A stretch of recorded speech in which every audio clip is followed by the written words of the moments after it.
প্রিয় বন্ধুরা, welcome to exam help Bangla YouTube channel. বন্ধুরা, তোমরা অবশ্যই জানো গত 24/11/2023 তারিখ থেকে 31/12/2023 তারিখ পর্যন্ত এসএসসি জিডি কনস্টেবলের জন্য অনলাইন আবেদন চলছিল।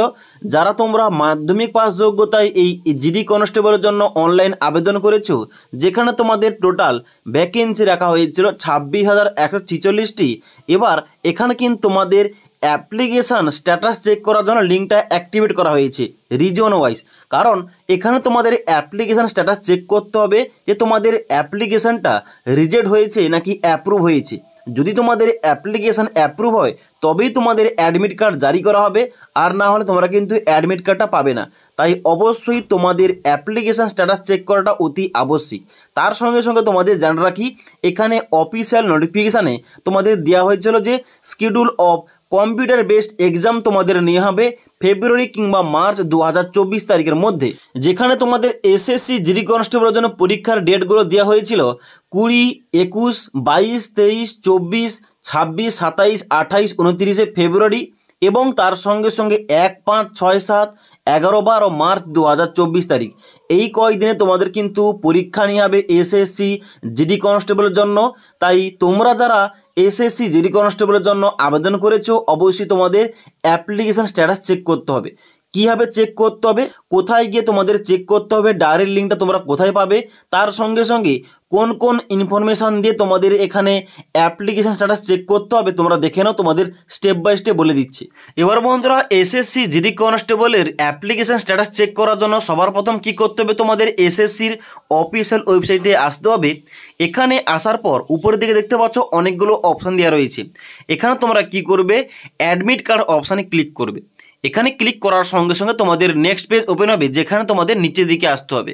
নিচের দিকে আসার পর দেখতে পাচ্ছ তোমরা এখানে কিন্তু সমস্ত রিজনের নামগুলো আলাদাভাবে দেওয়া রয়েছে, যার জন্য কিন্তু ডান দিকে অফিসিয়াল ওয়েবসাইট মেনশন করা রয়েছে। এবার এখানে কিন্তু কোন রাজ্যের জন্য কোন অফিসিয়াল ওয়েবসাইট কিংবা কোন রিজন এখানে কিন্তু ডান দিকে উল্লেখ করা রয়েছে।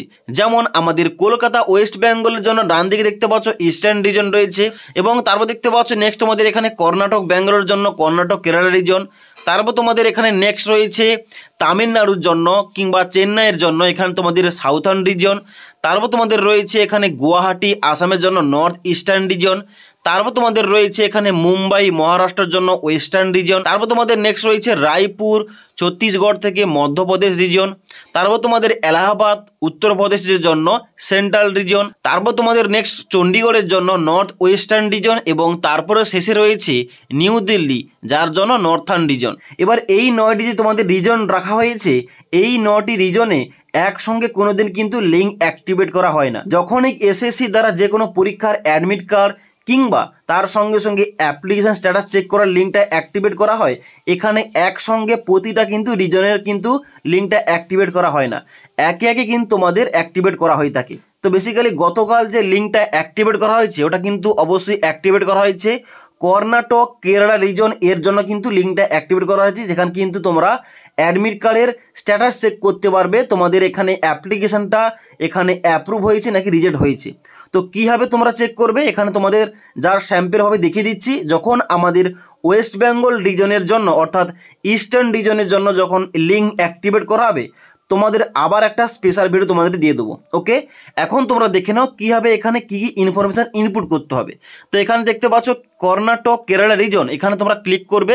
এখানে ক্লিক করার সঙ্গে সঙ্গে কর্ণাটক কেরালার একটা স্পেশাল ওয়েবসাইট খুলে যাবে, যেখানে দেখতে পাচ্ছ staff selection commission Karnataka Kerala reason. যেখানে তোমাদের নিচের দিকে আসতে হবে। নিচের দিকে আসার পরই কিন্তু প্রথম দেখতে পাচ্ছ এখানে দেওয়া রয়েছে click here to know the application status ক্যান্ডিডেটার status Constable GD in Central Armed Police Force, CAPF, SSA and Rifleman GD in Assam Rifle Examination 2024 to held 20/2/2024 থেকে 7/3/2024 তারিখ, অর্থাৎ এখানে কিন্তু পরীক্ষার ডেটগুলো দেওয়া রয়েছে। যেখানে তোমাদের ক্লিক করতে হবে, ক্লিক করার সঙ্গে সঙ্গে তোমাদের নেক্সট পেজ ওপেন হবে, যেখানে তোমাদের প্রথমে দেখতে পাচ্ছ দেওয়া রয়েছে এখানে অ্যাপ্লিকেশান স্ট্যাটাস। যেখানে তোমাদের কি ইনপুট করতে হবে ডাটাগুলো, এখানে তোমাদের দিতে হবে প্রথম ঘরটায় রেজিস্ট্রেশন নাম্বার, এবং তারপরে ঘটে দিতে হবে তোমাদের ডেট অফ বার্থ। এই দুটো তোমাদের কিন্তু ইনফরমেশান ইনপুট করার পর নিচের দিকে আসবে। নিচের দিকে আসার পর এখানে আই হ্যাভ নোটেড এখানে তোমরা চেকমার্ক করবে, এবং চেক অ্যাপ্লিকেশন স্ট্যাটাস, এখানে ক্লিক করার সঙ্গে সঙ্গে তোমাদের কিন্তু অ্যাপ্লিকেশনটা অ্যাপ্রুভ হয়েছে নাকি রিজেক্ট হয়েছে তোমরা কিন্তু এখানে দেখতে পেয়ে যাবে। ওকে, তাছাড়া এখানে বলা হচ্ছে নিচের দিকে আসার পর if you do not know your registration number please check here, অর্থাৎ তোমাদের এখানে বলা হচ্ছে তোমাদের যদি রেজিস্ট্রেশন নাম্বারটা না মনে থাকে তোমরা কিন্তু এখানে তোমাদের নাম, বাবার নাম ও ডেট অফ বার্থ দিয়েও কিন্তু এখানে সার্চ করলে তোমাদের কিন্তু অ্যাপ্লিকেশনটা ওপেন হয়ে যাবে। ওকে, এবার যেহেতু এটা কর্ণাটক কেরালা রিজনের জন্য অ্যাক্টিভেট করা হয়েছে লিঙ্কটা, তার জন্য কিন্তু তোমাদের লাইভ দেখাতে পারছে না, কীভাবে তোমাদের শো করবে পেজটা। এবার যখনই আমাদের ওয়েস্ট বেঙ্গলের জন্য ইস্টার্ন রিজনের লিঙ্কটা অ্যাক্টিভেট করা হবে অবশ্যই তোমাদের আরেকবার ভিডিও দেবো কীভাবে তোমাদের অ্যাপ্লিকেশন স্ট্যাটাস চেক করতে হবে, লাইভ তোমাদের দেখিয়ে দেবো। ওকে, তাছাড়া তোমাদের বলে রাখি অ্যাডমিট কার্ড তাহলে কবে থেকে দেবে। দেখো তোমাদের বলে রাখি অ্যাপ্লিকেশন স্ট্যাটাস তোমরা যখন চেক করবে তোমাদের কিন্তু ওখানেই তোমাদের পরীক্ষার ডেটটা কিন্তু শো করবে। এবার ওইতে তোমাদের ডেট থাকবে পরীক্ষার ডেটটা, পরীক্ষার ডেটের ঠিক 4 থেকে 5 দিন আগে কিংবা 6 থেকে 7 দিন আগে তোমাদের কিন্তু অ্যাডমিট কার্ডটা জারি করা হবে। ওকে, তার জন্য অবশ্যই তোমাদের অ্যাপ্লিকেশন স্ট্যাটাস চেক করাটা অতি আবশ্যিক। যখনই আমাদের ওয়েস্ট বেঙ্গলের জন্য লিঙ্কটা অ্যাক্টিভেট করা হবে অবশ্যই তোমাদের আরেকবার ভিডিও দিয়ে দেবো। তাই তোমরা যারা নতুন চ্যানেলটি সাবস্ক্রাইব করে পাশে থাকা বেল আইকন প্রেস করে অল নোটিফিকেশানটা অন করে রাখবে। যখনই আমাদের চ্যানেলে কোন রকম ভিডিওর আপডেট আসবে ভিডিওর নোটিফিকেশানগুলো তোমাদের কাছে সঙ্গে সঙ্গে পৌঁছে যাবে। ওকে।